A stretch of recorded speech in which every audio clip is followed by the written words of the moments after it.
welcome back to the Real Positive Girl podcast. My name is Sabrina. Happy Wednesday to you all. I hope that you're having a fantastic day, whether your day is just beginning, in the middle, or towards the end. I hope it is a really, really good day. I feel like Wednesdays and Tuesdays are like some of the hardest days for me, Thursdays are my favorite. Fridays are obviously awesome because it's the weekend for me, and Mondays are such an incredible opportunity for a fresh start. But Tuesdays and Wednesdays are just like, meh. So I hope that if you do feel the same, that you are trying to stay as positive as you can to be able to get through your day. And if you are having a hard day, I always encourage everyone to do the 5-minute reset, which is where you take at least 5 minutes to be by yourself. Take more time if you have it available to you, but take at least 5 minutes to reset, reboot, restart your day, come back to baseline, and give yourself the opportunity to take a break from any issues, problems, or burdens that you've been carrying around and having to deal with that have just been causing you undue stress, just the feeling of being overwhelmed, maybe some anxiety and panic if you do suffer from that. Also, if you are dealing with any problems directly with someone that needs to be resolved, I always encourage you to take some time to come up with a resolution to those problems so that when you have to go back and face that person, you'll have a resolution in hand so you can offer that and hopefully get past those issues and move on with your life. That's always the hope. And I always encourage everyone to come up with a list of at least 4 items that you are grateful for. Those can be big, small, medium size. It doesn't matter. You can be grateful for being able to finally eat out with your family if you've been saving money not doing that, or if you have just not felt comfortable actually going out into the world to eat. That's totally fine during this global pandemic. Maybe you're super grateful that you're finally able to order some furniture, or some furniture is coming in for you if you are trying to redecorate or you have a new home or whatever it may be. Maybe you're grateful that you have some spare time to work on your hobby or your passion or your side hustle or the thing that you're trying to make your main hustle. I totally get that, trying to make that transition from your regular full-time job to doing your dream, your passion, the thing that you love doing, or maybe you are just grateful for getting everything done early and being able to go to bed early. Like, there is nothing wrong with that. I hope that I can be grateful for that someday soon. But yeah, come up with 4 things that you are grateful for, and then before you end your 5-minute reset, make sure that you are feeling at least neutral, if not positive, about the rest of your day, because even despite what you're going through, you made a list of at least 4 items that you're grateful for. So there are still amazing things to be happy about and be positive about, and it is a lot easier to get through those hard negative times if you're focusing more on those positive things. Believe me, I'm not here to diminish what you're going through, because I understand that we're all going through certain things, and some of it affects some more than others. And I totally want to acknowledge that, but it is a little bit easier to get through those really hard negative times if you focus more on the positive. But I do hope that on this Wednesday that you are having a really good day. Just a reminder that this week we are talking about trauma, and today, Wednesday, we are going to specifically talk about childhood trauma. So let's go ahead and jump right in. So much trauma comes from experiences during childhood. It's such a tough thing to think about how much the adults in our lives struggled to be their best selves and be good examples of how to handle emotions, relationships, and general behaviors. It's so tough. And, I don't know if it's because I have gotten through that phase in my life where I'm able to forgive, not necessarily forget, but be able to forgive and move on. And then I have some sympathy for my parents, who were not the best parents, unfortunately, and how I look and see how much they struggled. They struggled with just being an adult themselves, which also could have stemmed from their own childhood trauma, and then trying to be a parent, trying to be an example of a responsible adult in the world. And that's just tough. And I feel bad. I feel bad for my parents and anyone else that struggled to do that and maybe not live up to maybe possibly the high standards that they had for themselves. And today, I want to go over what the side effects of childhood trauma are, other ways trauma during that time can affect us and how to move forward from those struggles. And I just want you to know that I'm not going to go super deep into ways to get over those struggles because I am going to focus a lot on that on Friday. I'm going to talk specifically about, mastering your triggers, but also ways to be able to navigate and get through and overcome and recover from your childhood traumas and those experiences. Experiences like physical and sexual abuse are clearly traumatic events, but also are car accidents, natural disasters, and deaths. Even just ongoing stress and anxiety of feeling unsafe can be considered trauma. If you live in a neighborhood where there's a ton of violence or there's people robbing homes and cars or just threatening people in general in your neighborhood, that could definitely create ongoing stress that can be traumatic. And as you can tell, the trauma doesn't have to happen directly to you, but even just in your environment for you to be exposed to the experience. So, if you're just fearing for your safety and for your life because you live in a bad neighborhood, that doesn't mean it's necessarily happening to you, or even if a death in your family happens, that didn't necessarily happen to you, but it is within your environment and you are experiencing it, and that can still be considered a trauma for you. And sometimes children that go through traumatic events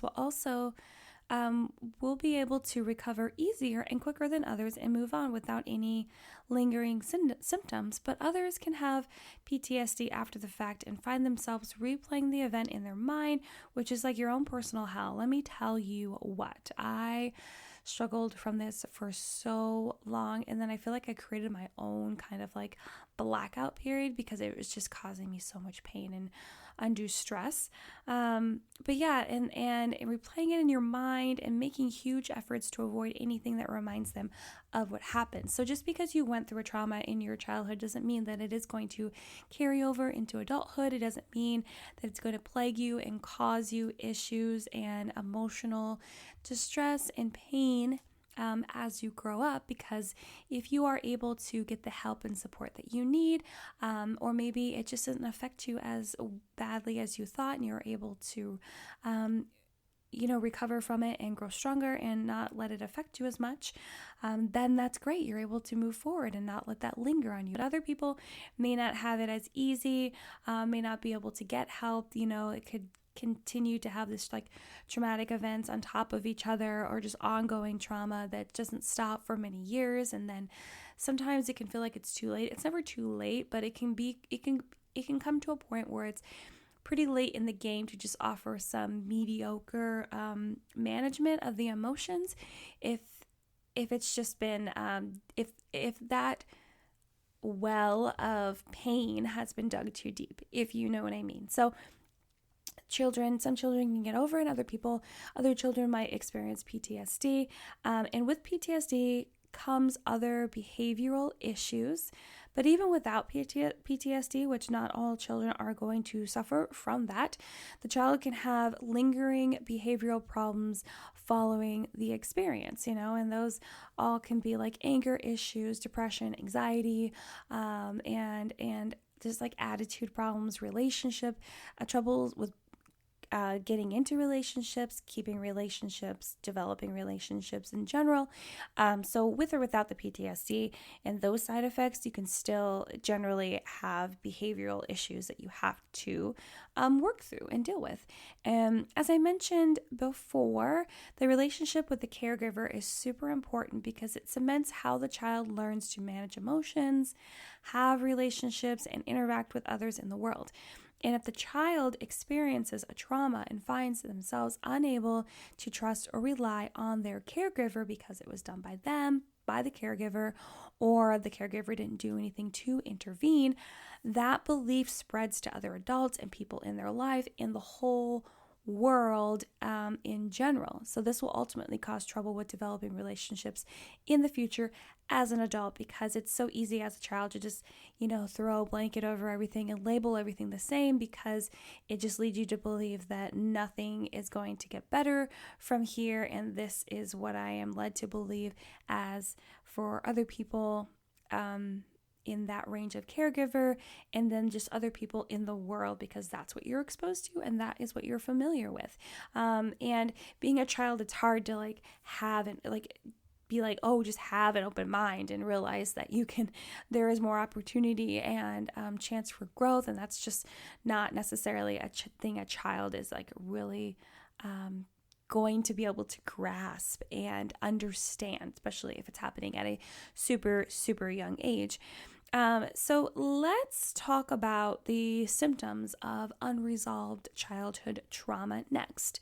A few of the big ones are recurring nightmares, depression, attachment and intimacy problems, avoiding emotions, alcohol and drug dependencies, low self-esteem, self-hatred, and anxiety and or panic attacks. All of these are very classic examples of symptoms that you could experience after going through whatever childhood trauma it is. And you could start experiencing those things from the jump of the experience, or just grow into those things as you become an adult. For me personally, with all the childhood trauma that I experienced and endured, I felt like those things came a little bit later as I was moving into middle school, not middle school, more of kind of middle school, high school, and then full on in college. And it was just kind of like a cliff.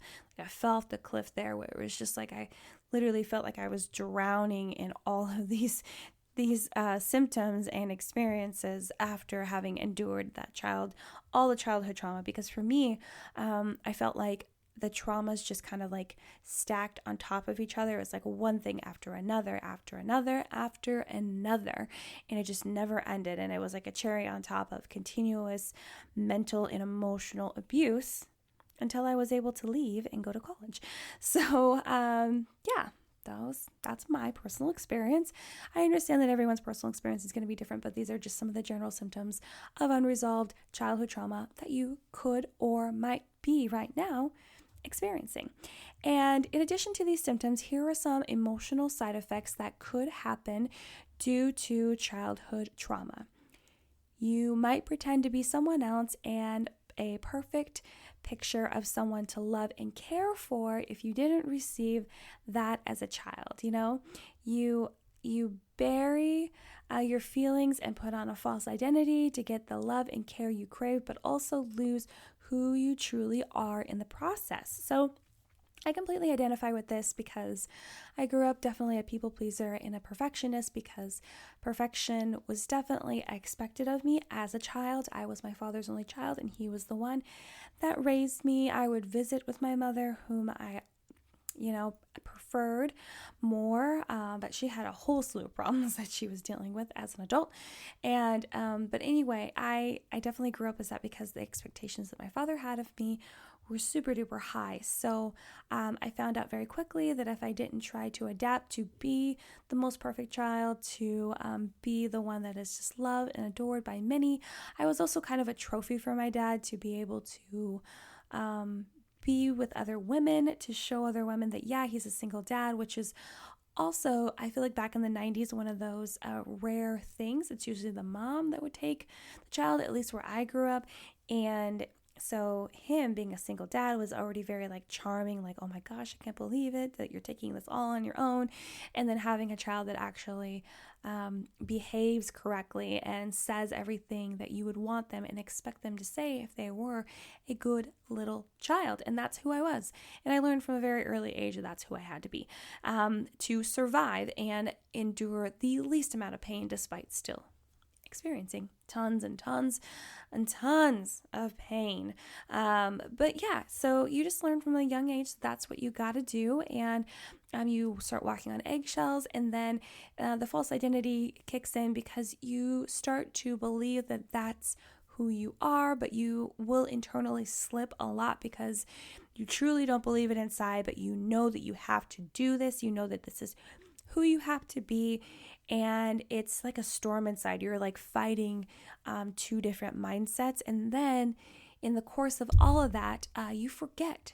You forget who you are. You forget who you truly are, what you're about, what you care about, and what's most important to you, because you've been trying and working so hard at being this false person that you created for yourself out of the necessity of feeling safe and wanted and loved and cared for as much as you could.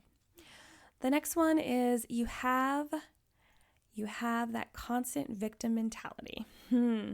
Instead of feeling like a victim, consider yourself a survivor. You have to. And constantly being a victim it's like, I'm sure you could tell, it's definitely, it's a pet peeve of mine. And I don't know how I don't truly know exactly how I developed the mindset that I did, but I never really considered myself a victim. There were definitely points and lows in my life where I kind of had those woe is me moments, but it was never a mindset that I carried with me. And I know for a fact that it wasn't, because a lot of people would comment on how if they heard what I went through, they're like, oh my gosh, I'm amazed that you're not like sad about it, and you're so strong and you got through it and you didn't fall into this, that, and the other. And it's just because honestly, I believe it's because of the faith that I built up in God and going to church. And, it's one of the one things that I feel like my dad did correctly. He put me in church. And so I was able to, garner and cultivate a relationship with God and Jesus, and to understand that I am still safe in a way. I'm going through all this hard crap because bad things happen in life, but that I can still be strong and not let it totally tear me apart, and let me still have a light lit inside of me to be able to push through this and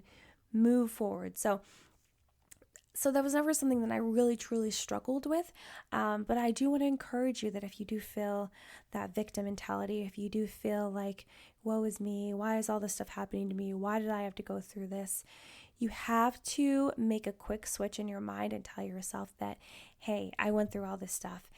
Just admit it, just acknowledge it. It really sucked. Kind of wish it didn't have to happen, but it did, and it made you stronger, made you who you are, the kind of person that you need to be able to succeed and live your best life for whatever reasons.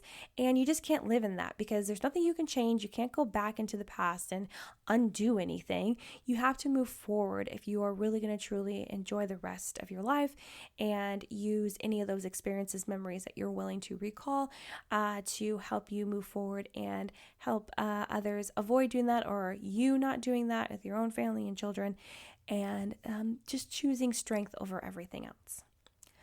The next one is you could become ultra passive aggressive if you were taught and observed that anger was not an emotion you were allowed to show or share. So for me, I definitely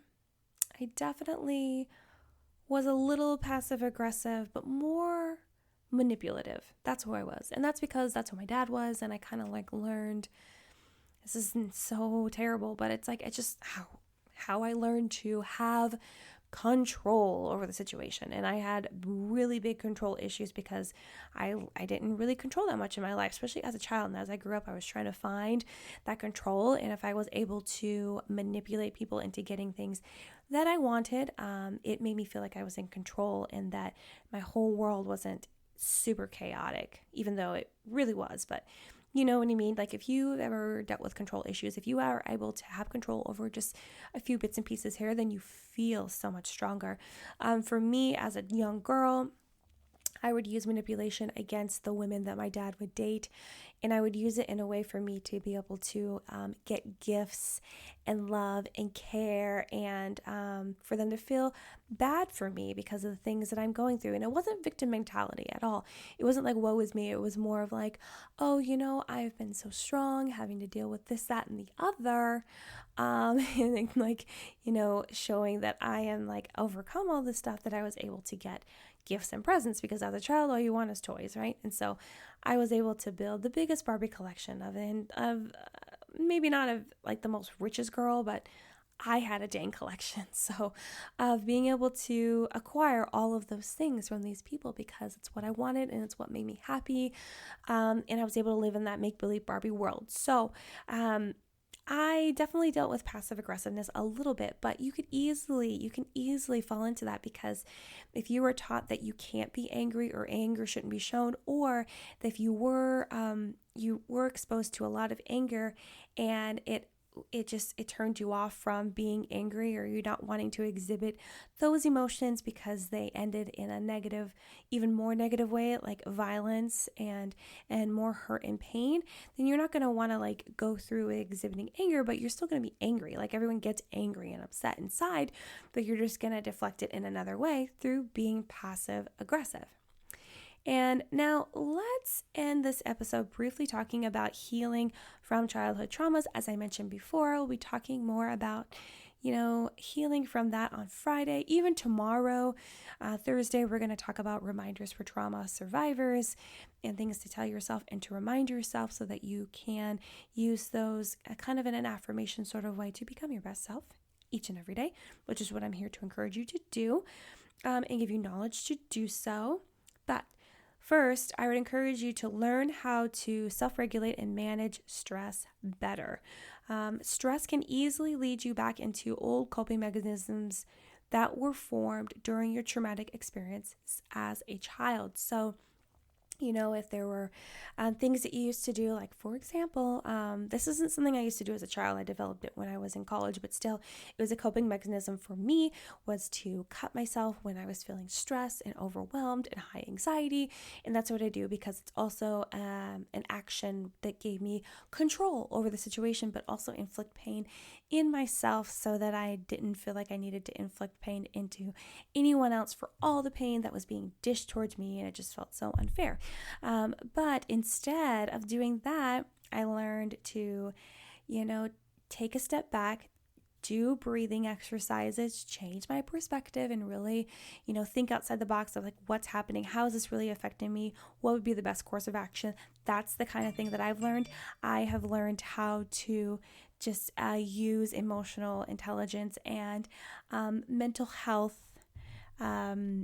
strategies, just mind strategies for me to change my way of thinking about what's happening. I apologize for my phone going off. I was not expecting that. But yeah, so that's what I personally do. And there could be other things. Maybe you want to go ahead and do some yoga. Maybe you want to do some journaling. Maybe you want to exercise. I love exercise. If I'm ever really super anxious or angry, I love to do exercise because it really helps me to get all that energy out of my body. But yeah, you just need to find a way to self-regulate and manage your stress better so you don't go back into those old coping mechanisms, which will help you not in the slightest on your journey for recovery and healing from these traumas. The next one I want to mention is you need to take the I need to add on to the last point. I'm like a hot mess here at the end of this episode. So you need to take the initiative to learn better ways to manage and handle stressful situations. Even something as simple as meditation can help a lot, as I mentioned before. But yeah, it's definitely on you to take the initiative to work on better coping mechanisms so that you can be stronger and not fall back into those dark places that you were before. The next one I want to mention is getting help from a professional is always a great idea. It's never a bad idea. Never feel shame or embarrassment or worry when you go and seek out a professional counselor, psychologist, some specific type of therapist, because they do have therapists that are specializing in trauma. So any of those things, I encourage you to find someone to give you help. I've definitely been in counseling since I was in college. I sought out counseling after I came home from my one and only Christmas break that I took during college, because it was just so volatile while I was there. I ended up leaving home and coming back to school early, and then just never going back until I was so much older. It was actually after I'd had my daughter, that's when I went back to visit. I just couldn't deal with it. It was just too much. It was too volatile. It was too violent. It it was too much for me.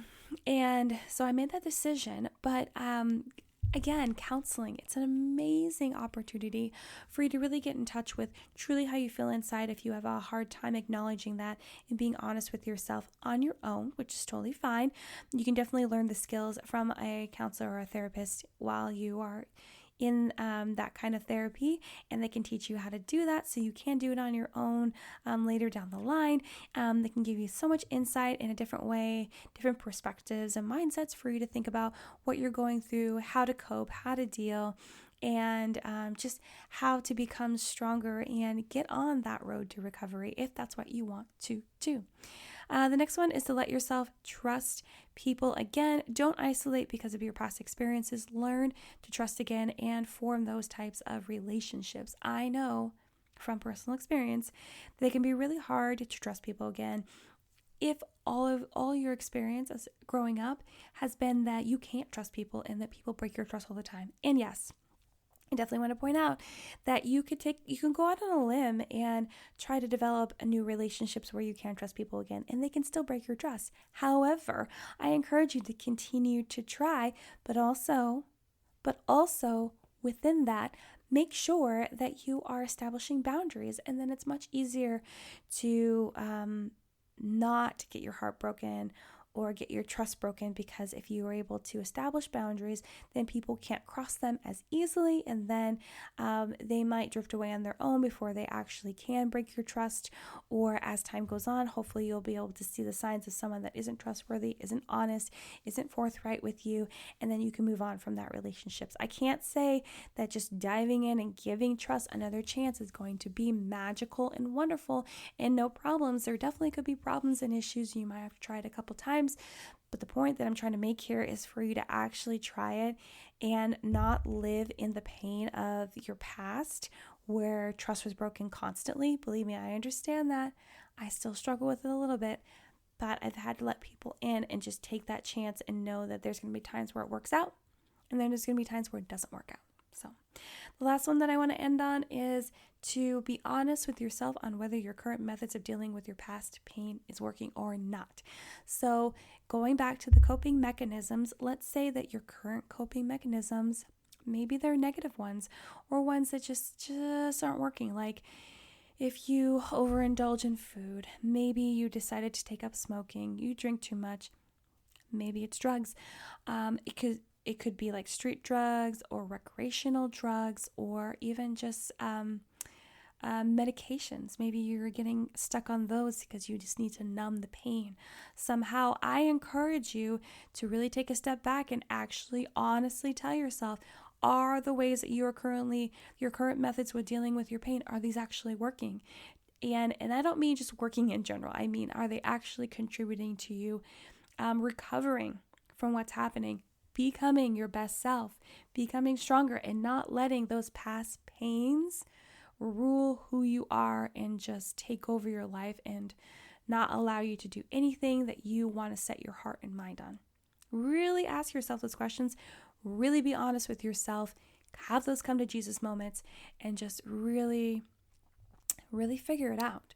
Because if you're not, then seek out help so that someone can help you get on that road to recovery and have the best methods, set you up with the best methods for you to become stronger and better in who you're supposed to be. And not this painful person living in the past, but someone that is looking towards the future and working their hardest to realize everything that they are able to be in that future.